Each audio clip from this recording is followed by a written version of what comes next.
Сәлем достар, сіздермен бірге Мастер Сымбат каналы. Бүгін біз панкейки жасайтын боламыз.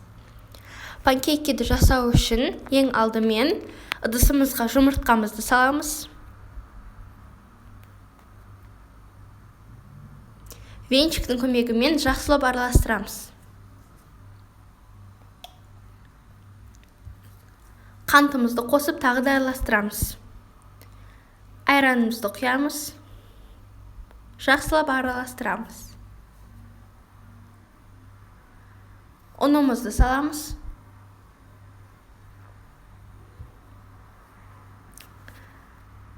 Тағы да араластырамыз.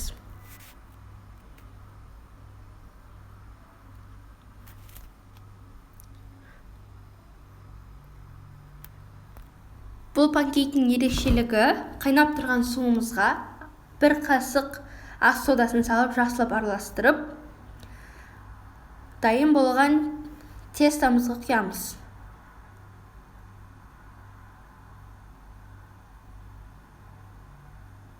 Жақсылап араластырамыз.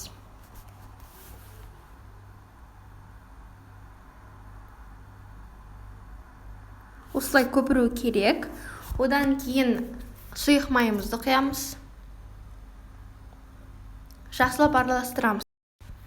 Қызып тұрған табамызға құйып, екі жағында қызартып пісіреміз.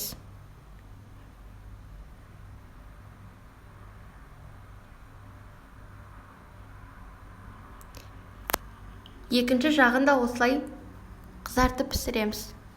Ал осымен біздің панкейкіміз дайын. Лайк басып тіркелуді ұмытпаңыз.